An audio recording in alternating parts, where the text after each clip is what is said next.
Okay, guys, we are live. It is Wednesday night, the day after the massacre at Anfield. 4-0, Liverpool 4, Manchester United 0. The dream. I actually thought it'd be a tight one, Keith. I did a few videos saying it'd be 2-1 or 1-0. To be honest, it was all about the result for me. We got the performance and the fucking result, which is a double whammy. 9-0 aggregate scoreline over 2 legs. First time the double since 2014. I think against United. You're in dreamland. What did you think of last night? First time in 21, 22 years, I think, where we've played them overseas and they haven't scored against us. So that's how rare this is. Wow. And I was talking about it, like, even to mank friends of mine and stuff like that. I can't ever remember going into a United Liverpool match where I absolutely had fucking zero butterflies. I didn't have a butterfly in my stomach. Nothing. It's just, it was like, yeah, it was like I don't know, it was like Watford coming to town. I just wasn't nervous about it at all. Watford United. Yeah, I just wasn't nervous about it at all. And to be honest with you, I miss the trepidation. I miss the the sense of jeopardy. I miss the butterflies. I miss. I still had butterflies, Keith. I always had butterflies. I've never ever gone into that game in my whole existence kind of going, I have got zero concerns about this, and it's just a matter of 2, 3, or 4, and I've never ever, right? And we shouldn't be going into that match feeling this way. To be honest with you, like I looked at the lineup, I went 3 at the back. And look at that 3 at the back, and look at where he's going to set up again. And I was just like, they're going to be like, I was literally kind of going, that could be 3, it could be 4, it could be 5, it could be any score tonight. And it's just like, we're like in a different planet. It's a different game of football. It's like, it's literally Sunday league to top elite football. The difference. All right, it's not. It reminded me of when you were a kid kicking the ball down the park, and a load of older young fellas come along to give you a kick around with the football and bleeding hammer you. You know what I mean? Yeah, that's what it reminded me. Boys against men, really. Boys against men. That's basically for me. But all aspects of the game, in terms of, the speed, the technical aspects of the game, the touch, the awareness of where other players are, the patterns of play. The game management when they did decide to have a go just after half time, to kind of go, right, we'll take 5 minutes out here. What are they doing? Yeah, they're doing this. Okay, they're doing that. All right, now okay, we know what we're doing here. Boom, boom, boom, 1, boom, boom, boom, 2. And the game mentality, and we did question the game mentality earlier on in the season in terms of basketball, football, a little bit back to front, a little bit back to front. That's all gone now. That's the lads know that there's multiple ways of winning a game of football, and they know how to find the ways of winning a game of football. So no matter what you put out in front of them, they're all clever enough, and they all know, and they've all probably been empowered to be able to make these decisions on the pitch, whereby they kind of go, okay, is this what you want to do? Yeah, great. Okay, fine. We're just going to do this, and we're going to beat you.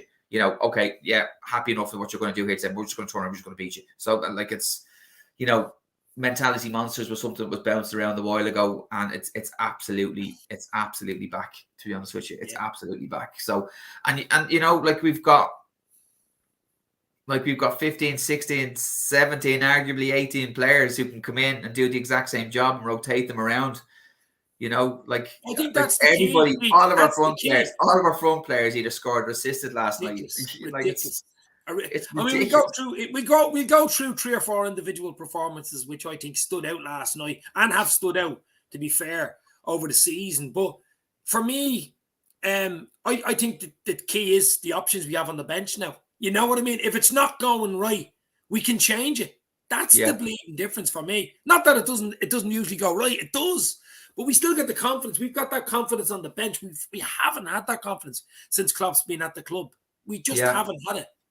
We've been using the bench recently to more manage games than to affect games, because typically when we've had to use the bench, we've been in a winning position. So it's not as if we've changed or brought the bench on to win a game. Be interesting to see what happens when that will happen in the running. But the bench, we've been brought on to great effect to manage the game. Yeah. But I think what you've seen over the last couple of games is the ability that no matter who's on the pitch at any particular point in time, to judge, because you're not going to be dominant for 90, and as we go further into every competition and the nerves begin to jangle a bit, and the jeopardy begins to crank up in terms of its intensity, you will see matches whereby we're under the cosh a little bit, but you've got to turn around and say, we've got to have full confidence in terms of the lads' ability to be able to manage whatever situation they have to deal with on the pitch. So the maturity, and the intelligence and the game intelligence, just to be able to handle any system, like I couldn't believe I just literally couldn't believe they thought going 3 at the back was a good idea against us last night at Anfield, right? Well, especially with those 3 players. Those 3, like I know they might be struggling a little bit in terms of They did a few injuries, McTominay and Fred, and we know what happened. Poor old Ronaldo as well. I mean, that was sad because he wasn't going to, be there. So that was. But it doesn't affect how they set up defensively or how they set up in terms of midfield. To be honest with you, But they really only decided to lay a glove on us and try and get under our skin, a little bit for maybe a 10-minute spell in the second half, and then after that, then it was just over as a competition. So, listen. We're just on a different stratosphere and a different planet to them at the moment. It's as simple as that, and like, listen, just chalk them off. That's it. It's on to the next one. Doug makes a point here, and I've seen in the Liverpool Echo gave a 10. I think it's one of the first few 10s they've ever given a match ratings. But Thiago, I mean, he is just coming into form at the right time, Keith. We all knew we had it. We all, look, we'd seen him at Bayern, we've seen him at Barca, Spanish international. We know he has the fucking toolbox to be unbelievable. His injuries held him back at Liverpool, I think. I think that was a big part of it. Just getting into that system. Yeah. But, listen, wow, what a player. What a player. And if you stand off him, listen, he's going to ruin you. And he's going to make you look like a mug, and he's going to make you look stupid. And for the first half, they were 5-10 yards off every time they received the ball. So no matter where he received the ball, back to play, forward, head up football, he could just do whatever he wanted. There was no pressure on him to be able to do it. The last time I think we saw him play as good as that was when he came on against Chelsea, for his debut. And they were down to 10 men, I think, and that second half performance where he had time with the ball to get his head up. Don't get me wrong, he's a fabulous player, but listen, he was certainly helped last night. But listen, he's got absolutely everything. Absolutely. I mean, he did it against City as well. He was brilliant against City at the weekend. And you know what? And you can start going through the players who've stepped up over the last 3 to 4 weeks. He's certainly one of them. You look at Mane. He's stepped up. I'm going to ask you about Mane. What do you think of Mane now? This new number 9 role, central role. We know he can play anywhere in the front, but this one looks good for him for the fact that he's very strong. Keith, I'd nearly have given Mane. I'd nearly have given Mane my man of the match last night just because of his effect on the goals. That ball for fucking Salah second. But listen, the first ball as well. Like he puts the ball on a plate for Salah to cross to Diaz. Like he was directly involved in 3 of the goals, no matter what way you look at it.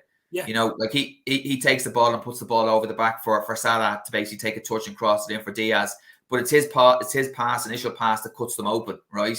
Then that pass over the top, and then his finish, and his all-around game, I thought was phenomenal. Thiago certainly from it looked fabulous in terms of what he did, but I think Mane ran him a very close second, just in terms of effect on the game and his effect on 3 of the 4 goals. You could say Salah. I mean, Salah and Diaz weren't bad either. I mean, when the front 3 click, Keith, I don't think anybody can live with us. No. And listen, you got to look at Keita really stepping up in the last couple of games as well. So, on their day, world class players all stepping up at this stage of the season. You're talking 3 or 4 world class players upping their game at the business end of the season.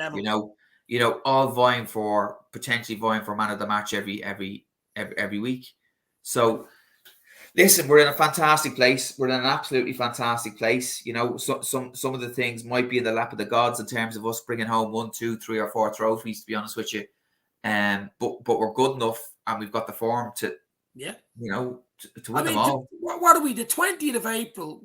I don't think any team has ever gone this far to be still involved in all competitions in the history. But And the more we go, the longer it goes, the more possible it becomes. You know what I mean? The further we go, the less amount of games we've got to navigate. That's it.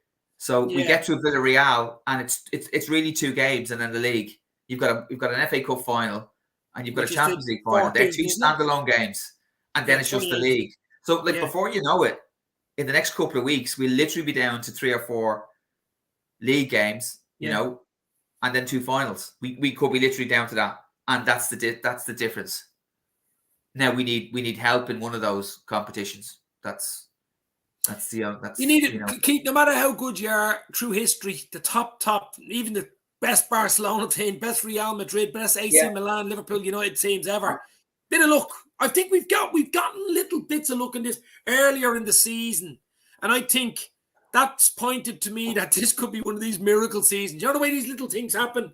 Results go this way, this goes that way, and everything adds up, and you always look back in May or in June and go, that's when that fucking happened. You know, that type of thing, like the Allison header last year. You know, little things like that. The Diaz signing in January, I think, was been fucking huge. That Diaz signing. I mean, he just gives us that added dimension. I think Klopp absolutely bleeding loves him. I really do. We had a conversation a couple of weeks ago, and we were talking about, you know, the difference between us really going, you know, to the business end. This is before we were kind of getting down to nitty gritty quarterfinal stage. Was that I felt, and I think we broadly agreed that, you know, we were winning games by the odd goal. We were grinding out results, and we really needed the front 3, or whoever that front 3 is, or whatever that, you know, possible. We've got possible 10 combinations or something now of our front 3. You know, had to kind of step forward and start contributing with some goals to get us past the 1-0s to the 2-0s, 3-0s, 4-0s.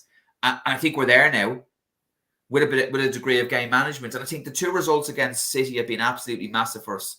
You know, mixing it with those 2 with those boys, you know, and in their own patch, matching them man for man, matching them, you know, blow for blow, and then coming out last weekend and absolutely obliterating them. Like, they must feel on top of the world, to be honest with you. Yeah.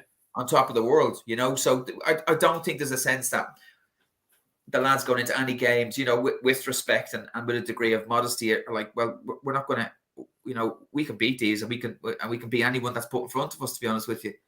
And what are we? We'll be 10 matches away. Is it? What? It's about 10, is it?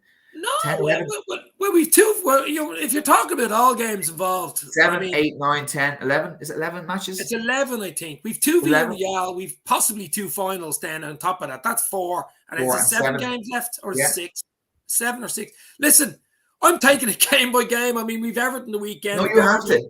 You absolutely have to. There's no other way you can think about it, because it just becomes all encompassing. I'm nearly putting the last 7 games of the league on the fridge and just taking them off. Win. But I mean, like, Keith, the other thing is as well, they've done it before. They know what they need to do it before. That's a big thing for me. We've won the league before. That monkey's off our back. If we hadn't have won the league, I think there'd be even more pressure. Of course there would be, because we hadn't won in 30 years. But I just think the fact that we've won a few trophies, we won a Champions League as well. We've been there, done that. We've got the squad now. We've no real excuse other than Man City are like, you know, oil barons, you know, 80s Dallas, you know, Falcon Crest, whatever you want to call them. Yeah. They've all the money, but I don't think we've a huge. I think we better do it, because Haaland is more or less signed for City as well, and they'll be a different beast next year when you have him up front. Now we could do something. He's going through different. Listen, I'm not really buying that he makes a huge difference. And to be honest with you, like I said, he'll score goals. No, don't get me wrong, don't get me wrong. But like, you know, we're still, both teams are probably going to be in the 90s to win the league. So like, he doesn't get them from 90 to 115. Like, that doesn't happen, by the way, you know, because it's not that those points aren't available, you know, but he could very well, you know, he's got 7 games or something this season as well in that league and not scoring. I know, but you know what's very important, and I think it speaks the truth. I was watching a Man City podcast today, a friend of mine, and he was saying, which is true, the year we won the league, 19-20 season, we hammered City 3-0. Do you remember the famous 3-0? Yeah. I think it was November. Yeah. We beat them that year. We won the league. I think you have to be, like, we drew twice with City this year, right? Yeah. We drew 2-2 and 2-2. At Anfield, we were 2-1 up. If you remember, I was up with you watching that game. you know, it comes down to that fine fucking margin. It's between us and them. You know, we didn't lose against them, which is a huge bonus. The year we lost the league by 1 point, we lost that fucking Sané goal, the 2-1. Yeah. Remember that game? We bet them at Anfield, though, did we? Or was that 0-0? I think that was 1-1 or 0-0. But what 0-0, I'm they missed saying the penalty is, in the last minute. it'll come down nearly to the level of us against City. Who's, you know what I mean? If we can win there, if we can beat them in Anfield. But then again, you could say if they beat us at the Etihad, it evens itself out. You're more or less like 2 draws then, isn't it? Really? Yeah, I think what it does from a mental perspective, you know, like, put it this way: if we had got through that period of play with 10 to 12 games left, I think there's another wobble in them. I think there's more, you know, over the 12 game. There's probably maybe a point or a 2 point shift towards us. We're just running out of games. That's the only thing I'm concerned I'll tell you about. what. I still think we win our game. We win our last year. We win every Premier League game. We win it. I think there's at least one wobble left in City. At least one. I mean, they could even wobble tonight. They're playing Brighton. Brighton are on form. Bit of pressure on City. Everybody expects City to win. I think Brighton have won the last 3 away games. They're decent away from home. We seen them at Anfield. We were 2-0 up against them. And they came back and got a 2-2 and could have won that game. We could have lost that game. So, listen, it'd be a dream. Even a draw tonight would be a dream. We're 2 points clear. We have a much better goal difference now at this stage. But I think there's a wobble. I think especially when you get to the Champions League games, we Villarreal, which will not be easy. They have Real Madrid. You've got the game before the Madrid game and the sandwich game in the middle. I think they're the big. I think we've Newcastle away. Which isn't easy. Isn't easy. So I think them games will decide who's going to win the league. You know that either before, in around the Champions League semis. What do you think? I think we just need to concentrate on winning all our games. That's it. And the league will be where the league will be. We win all the rest of our games. We've got 3 trophies. Yeah. You know, so look, it's just ridiculous even talking about it, isn't it? I mean, the League Cup, the League Cup's the League Cup, but it's part of it. If you win a quadruple, it's part of the domestic treble or whatever you want to call it.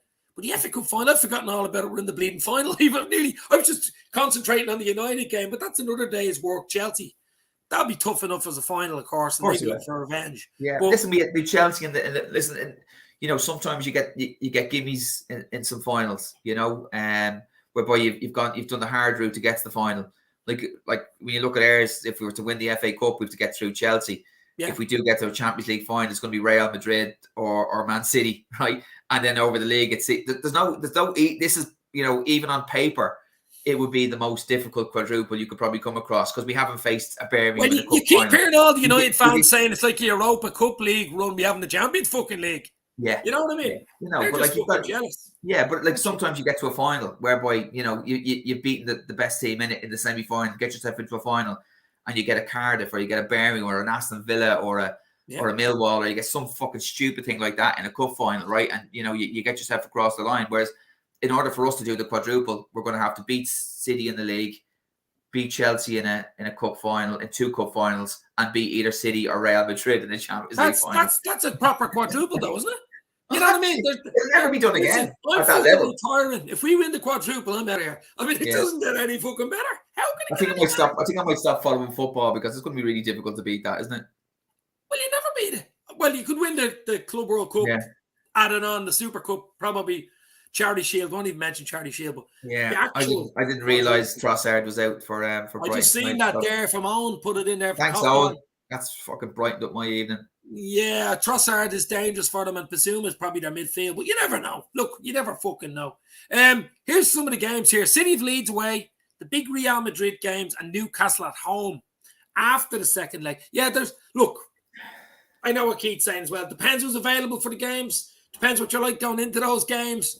We all know City want the Champions League, really, because they've never won the fucking thing. But I just think the way we are right now, City must be fucking sick of us as much as we're. Of course they are. They're more sick of us than we're sick of them. Like they've binned off them.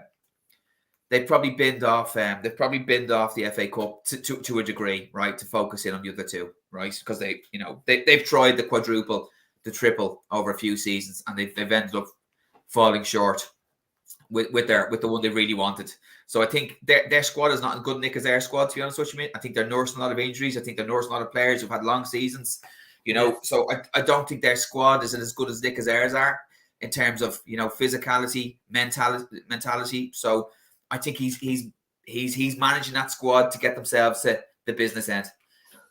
So, I mean, I was just thinking the other day, if we 38 games in the league, right?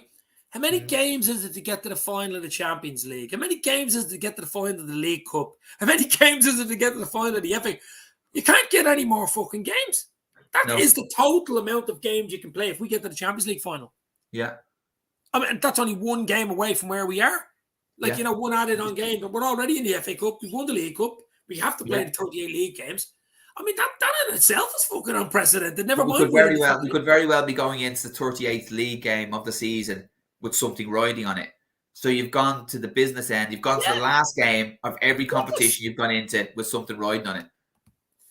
I mean, it's just absolutely it's outrageous. And even doing podcasts and chatting about it is just not even doing it justice, Keith. I can't do it justice. I'm sure we'll do a big fucking mad podcast in the end of May or in June. Yeah, listen, I think we're on the same boat. We don't want to get too carried away, even though we are getting fucking mad carried away behind the scenes. None of us want to really be getting too carried away. We aren't. I'm fairly relaxed. No, listen, you got to appreciate the greatness. You got to appreciate how good the squad is. You got to appreciate how good the season's been. You got to appreciate how good we are. Generally, how good we are, and on the cusp of greatness, right? And like any sport, you need, when you're at the top level with very little between a few sides, you need a degree of luck. You need either them to fluff their lines in the day, you be absolutely brilliant, the ball dropping your way. That's what you need. That's what you need. So, and there's no guarantees you're going to get that. So, my old mate Daz, Darren O'Connor in the house here. Hope you're well, my friend. Liverpool Connection podcast, I think it is another, as all top of the range guys. CEO Peter Moore and all he's had on. He knows everyone. This guy he lives in Texas. A top red. But look, we've got Everton. It's Sunday, isn't it? Sunday half-hour game. The Sunday game. Everton are in the fucking doldrums. I think they'll probably stay up. That United win was huge for them. I think they'll be okay because there's so much shite below them. Burnley, of course, second Dyche. Were you surprised with that? I was surprised with it. Surprised with the timing, to be honest with you. I don't see who else is out there to.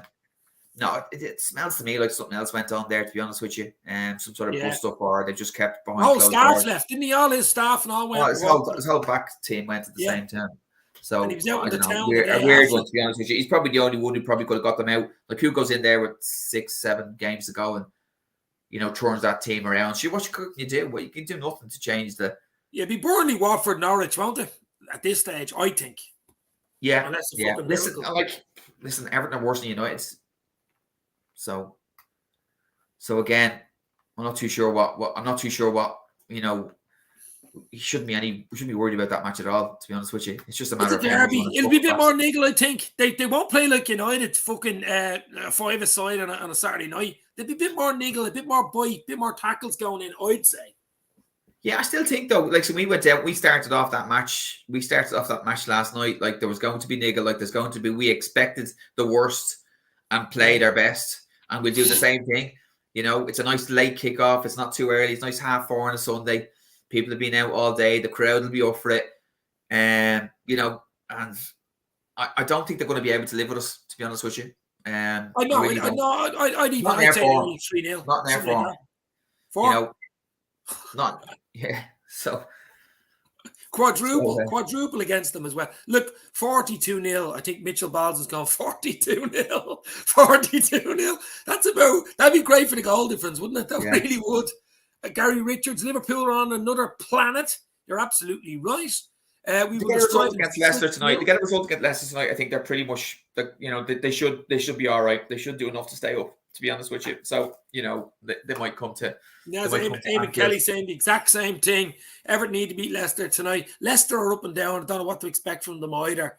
We've one or two dodgy. As I say, Everton, I still think is a niggle of a game. We'd be far too fucking good for them. We only need to bring our B game to beat them. Never mind a fucking A game or flashes of an A game for 10 minutes, score 2 or 3 goals. That type of way. Yeah. But look, things are looking up, Keith. We're in a dream at the moment. I'll probably do a bit more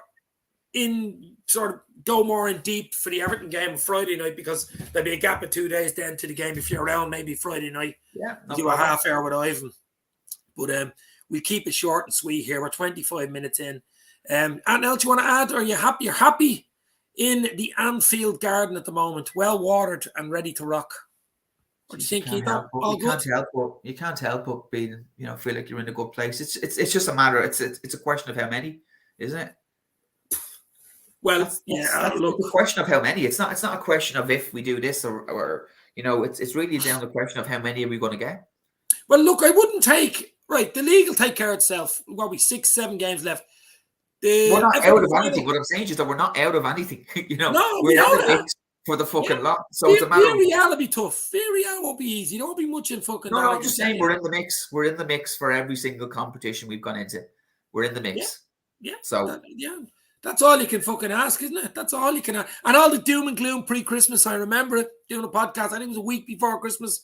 Yeah, we got to sign in January. What are we going to do? There was 1 or 2 injuries. We are way off City. We're fucking, 13, 14 points behind them. The league was won. It was over.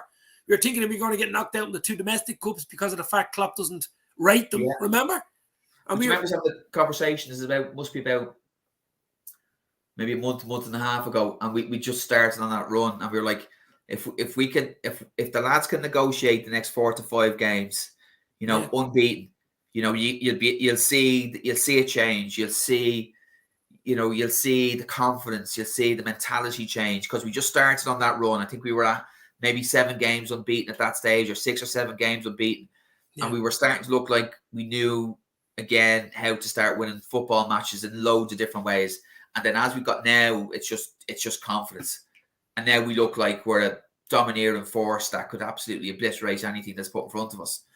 So. And this is the way we were. This is the way we were when we won the league, and this is the way we were the season we won the Champions League. So, it's difficult to bet against us. And you know what, as well, we even last season, and we were fucking terrible for 3/4 of it. We always finished strong, Keith. Yeah. Last season, what was it? 8 wins and 2 draws in the last 10 that got us that 3rd place spot. The year before that, we fucking. Well, the league was already won basically last year. Yeah. Anyway, people forget as well that we were top of Christmas. We were top of the league at Christmas. Yeah. So I mean, so we were good enough to get to half the season, pretty much near enough half the season as being the best team. Before we go, I know this is going to keep coming up, but do you think Salah will stay? I've never seen him happier in an interview than I fucking seen him last night. Yeah. I know he got 2 goals, and that's huge for the club going forward, Keith, because that little niggle of not scoring, trying too hard, doing the wrong decisions. I just thought it was so important. I did say yesterday in the podcast before, he is scoring tonight because he's 5 goals in 2 games against United. I mean, massacre, or whatever you want to call it. But I just think it's great going forward for him to score.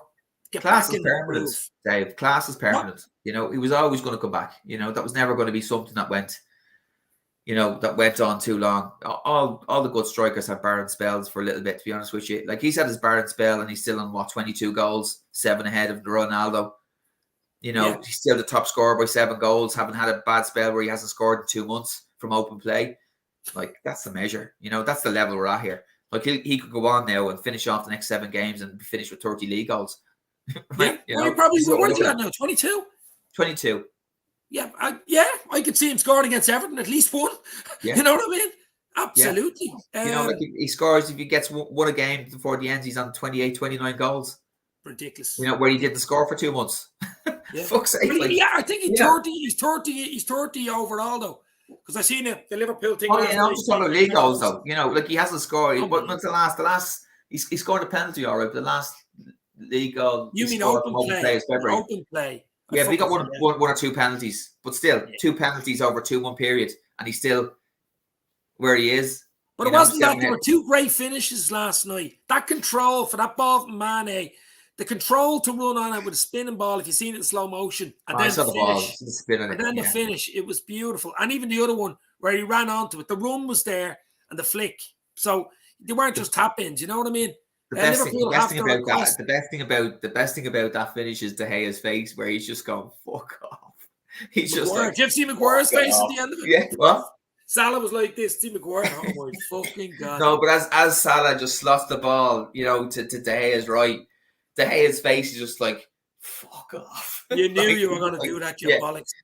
Like, can't believe you've just done that. Like, fuck's sake. Brilliant. Darren is saying Liverpool had their request delayed kick-off. I knew that would be rejected. They're not going to do it for Liverpool. You know what I mean? No. I think it's a 12:30, isn't it? They wanted it later in the day, something like that. But no, Klopp because of the way Klopp goes on about the timing and the kickoff times, they're not going to fucking change it near the end of the season. You know what I mean? I'd rather play them away though at 12:30 than play them in an evening match. To be honest with you, Yeah, that crowd will be fucking rocking. That Newcastle. I've been in that ground and it is fucking, you know, it's unbelievable. Yeah, it is unbelievable. Wonder if Origi will play against Everton. No, I don't think so. I think it's the 5 we have. Bobby, Jota must have a chance. I think Jota's a great chance of playing because we can't just keep playing. I think the best 3 at the moment seem to be Mane, Salah, Diaz, don't they? They just give you everything, different angles, everything. We have a break though, decent break before that match, to be honest with you. So, you know, he could possibly go as strong as he could. So, you know, thanks, Carlo, Mio, mate, domestic butler, Carl in the house, Eamon, Kelly, all the usual guys. I live in Paris's cop on. Don't worry, we're coming off due in Paris zone. I know you do. You better have a few spare bedrooms, baby, for the Champions League final. And he's the man to get tickets off. Thanks, Owen. Keep us in the loop.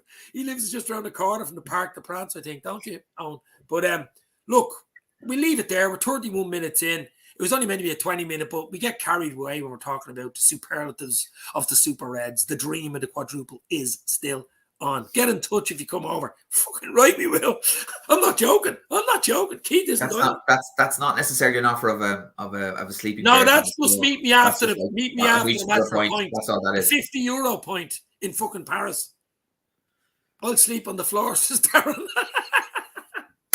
Fucking, you'd sleep under the bed for fuck's sake. I tell you, we get the Paris, which we've a really good chance, to be fair. We still have a, double semi, but I would have took Villarreal in the semi-final, to be fair, at the start of the fucking season. I mean, just, once all our players are ready to rock, I'd be very, very happy with that. But a lot of work to do still, guys. Starts with Sunday, Everton, the derby. We hammered United 4-0. The dream is there. Liverpool are going for the quadruple. Thanks to Keith at Eaton Ryan on Twitter. I'll do something Friday night, maybe 7:30, 7 o'clock. Ivan and Keith probably, if they can, will make it. We'll talk more in-depth stuff about the derby. It's been enjoyable. It's been real. It's been Liverpool. Keith, I'll give you the final word. I'll see you all Friday. See you guys. Cheers. Hit the like. Stay safe. Talk soon.